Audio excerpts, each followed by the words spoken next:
Numbers chapter 20. And the people of Yisra'el, the whole congregation, came into the wilderness of Tsin on the first month, and the people stayed in Qadesh, and Miryam died there and was buried there. Now there was no water for the congregation, and they assembled themselves together against Moshe and against Aharon. And the people quarreled with Moshe and said, "Would that we had perished when our brothers perished before YHWH. Why have you brought the assembly of YHWH into this wilderness, that we should die here, both we and our cattle? And why have you made us come up out of Mitsrayim to bring us to this evil place?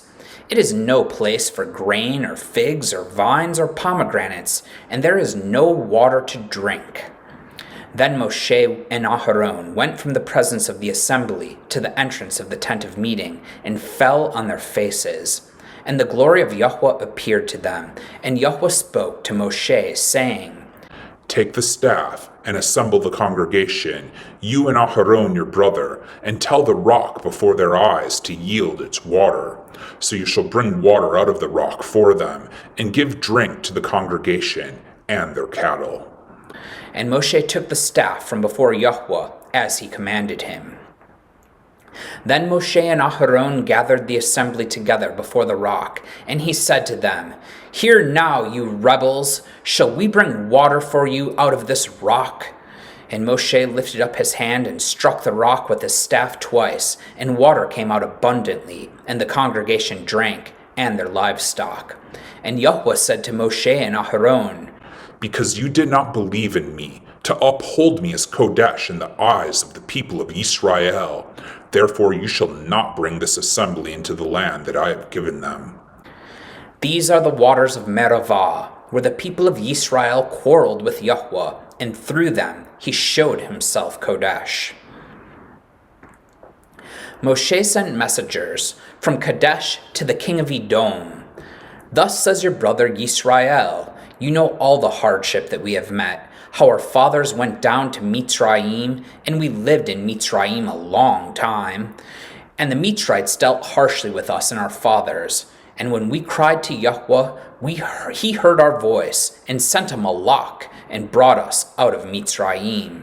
And here we are in Qadesh, a city on the edge of your territory. Please let us pass through your land. We will not pass through field or vineyard, or drink water from a well.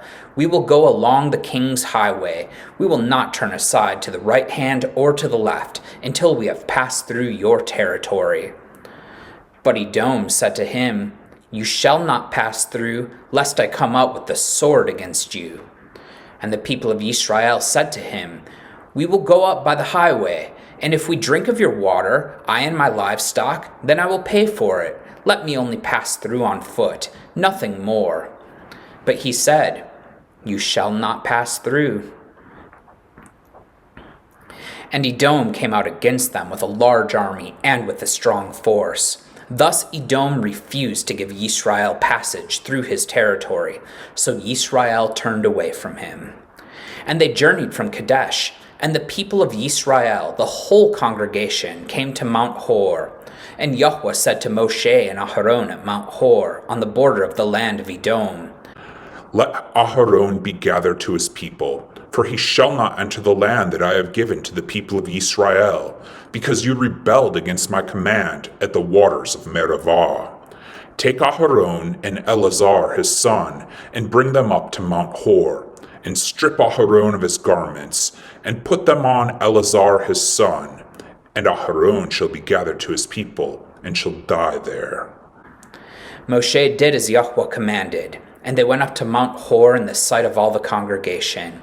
And Moshe stripped Aharon of his garments and put them on Eleazar his son. And Aharon died there on the top of the mountain. Then Moshe and Eleazar came down from the mountain. And when all the congregation saw that Aharon had perished, all the house of Yisrael wept for Aharon 30 days. Amen.